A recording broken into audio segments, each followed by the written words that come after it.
The University of Washington, Seattle, 2006. This is where researchers designed an experiment stimulate all simple it worms sprang chrome. That was it. Dr. John Marsloff walked this path every morning for 6 years, coffee in hand, earbuds in. He had no idea bosom completely silent, completely still, a file was being updated. The crow brain has no cortex, the structure humans use for complex thought. But the pallium, its equivalent, is proportionally enormous, and it contains specialized clusters of neurons dedicated to 2 masks, one threatening, one neutral. The same researchers would wear both at different times. Same person, same body language, same path across campus. The only variable was the face the crows would see. A threat level was being confirmed, a face was being memorized, and somewhere in the neural architecture of this 300-gram brain, a lesson was being prepared for the next generation. The researchers waited.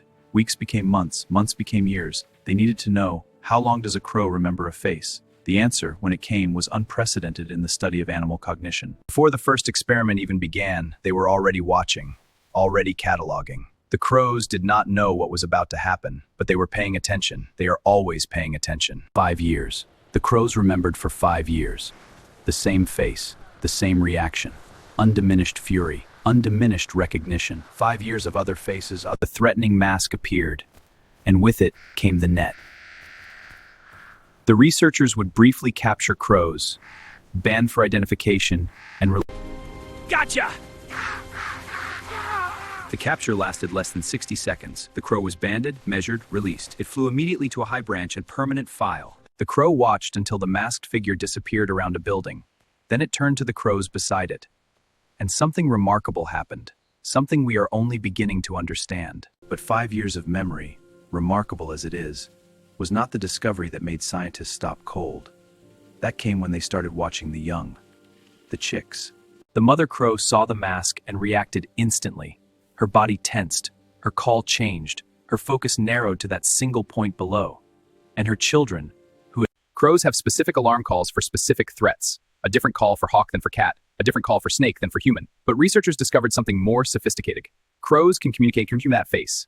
1 week later, same researcher, same path, same time of day, but a different face. The neutral mask appeared, and nothing happened. The call was specific, precise, not the general alarm for airborne predators, not the warning for ground-based threats. This was the call reserved for dangerous humans, and the young crow heard it, connected it to the face below, and filed that connection permanently. 1 month later, the juveniles encountered the mask alone. No parent to guide them, no direct threat being made, just a face walking past. The same person, the same body, the same walk. The only difference was the configuration of features on a piece of plastic covering their face. And the crows knew. They always knew which face was which. The memory did not die with the original crow. It was passed down. First generation to second generation to third. Crows who had never witnessed the original capture. This is what the researchers had documented. 5 generations of crows, each one carrying the same memory, each one passing it to the next, not through genetics, not through instinct, through deliberate teaching. This was history, this was education. The crows were not just reacting. They were teaching, actively, deliberately. Parent crows were observing specific locations where specific humans would appear. They were running a curriculum. Instinct does not wait for the right moment to reveal a specific face. What the researchers were observing was pedagogy, deliberate instruction passed from teacher to student. Every evening, the crows of Seattle return to their roosts. Thousands of them, gathering from across the city. They settle into the same trees their parents used, their grandparents. What happens in these roosts at night is still not fully understood. But researchers believe information is being shared. The crow they're communicating that threat to 100 others by nightfall. Tomorrow, 100 crows will know what one crow learned. Every time you walk to your car, every time you step out to check the mot, if there are crows in your bog, check the mail. They are a crow that cross park rail. They know your face. They have watched you hundreds of times. They have noted your schedule, your patterns, your posture. They have classified you, dangerous, neutral, or possibly beneficial. And whatever classification you have earned, it will be taught to their children. Maybe you did something once. Something small. You shooed a crow away from your garden. You yelled at one that woke you early. Something you thought had no consequences at all. But the crow did not forget. It told other crows. Those crows told their young. And now, a year later, you have no idea why you specifically cannot walk to your car without being dive-bombed while your neighbor 30 feet away is completely ignored. The crow remembers what you did. It remembers who you did it to. And it has decided that you, specifically, is safe. Your neighbor did not spray water at a crow 3 summers ago. Your neighbor is not in the file. But the files work both ways. The woman on this bench has been feeding crows here for 3 months. She does not think of it as significant. A few crumbs from her lunch, her gifts, a button, a piece of colored glass, a small metal ring, objects with no value except that they were chosen, deliberately, and placed exactly where she would find them. Researchers have documented this behavior extensively. Crows do not give gifts randomly. They select specific humans who have earned their trust and bring offerings to those individuals alone. The woman's neighbor, who sometimes throws things at crows, will never receive a gift. The files are very specific. In cities around the world, these relationships form quietly. An old man with peanuts on Tuesday, a student who shares her lunch. Each one is remembered. Each one is being discussed in the evening roost. The beneficial humans, the neutral humans, the dangerous humans. All cataloged, all shared, all taught to the young, a collective memory through social validation. The researchers continued their work for over a decade. They became part of the crow's world, classified, filed. The neutral mass became trusted. The threatening mass became legendary enemies. Spoken 14 years. Most of the original crows had died. Their children had died. Their grandchildren were now grandparents themselves. But every single generation responded to that mask with the same immediate instinctive alarm. The memory had become immortal.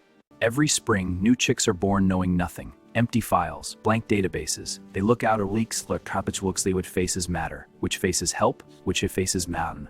The lesson takes less than a second. The parent tenses, the parent calls, the parent's attention locks onto the face below. And the young crow, watching, always grandmother, mother, daughter. 3 crows who lived in 3 different decades, who faced 3 different winters, who survived 3 different sets of challenges. What does it mean to be remembered by something that never forgets? To be filed by a creature's being discussed in a language you cannot trust based on what you did years ago. You walk past them every day. On the wire above the parking lot, on the roof of the grocery store, on the branch beside your morning bus stop. They see you. Their coverage of your neighborhood is effectively total. Everywhere you are, the collective vision of a crow colony in an urban area sees everything that happens in their territory. A child waves at a crow. The crow is meaningless ignored. It listens people. That the crow listens it will be made. 8 years later, the original crow is dead, but its assessment survived. The child, now a teenager, walks past the same mailbox. The current crow has never met Dr. Marlowe's the mentor pit separate have learned his real face now. The file on the mask removed from the original study. He is neutral. He is safe. The mask now sits in a display case at the University of Washington, an artifact of one of the most important studies in animal cognition ever conducted. What does it mean that Verwalden and then a Waldorf? What does it mean that they are teaching them right now anything? Actually teaching their children who to fear. We share our cities with them, our parks, our parking lots, our rooftops, and our garbage cans. We built a world full of food and us, and they learned everything about us. They know when you are looking at them. Research has confirmed this. Crows can track human gaze direction and predict attention. They know if you are looking directly at them versus past them. They can read your body language. They know if you are a threat before you know you are being evaluated. Relaxed posture, open body language, no direct stare, no sudden movements, no hands reaching for objects. The crow's evaluation takes less than a second. You pass the initial screening. Aggressive posture, direct stare, hands and fists. The crow is already shifting weight, preparing to fly. But before it goes, it memorizes. The face, the clothing will identify this human. That night, the information spreads. By morning, every crow in a 2-mile radius will recognize that face. The human who walked aggressively toward a bench will never know that their reputation preceded them. The network has already decided. Back where we began. The same path. The same tree. The mask appears. For have now met the original captured individuals.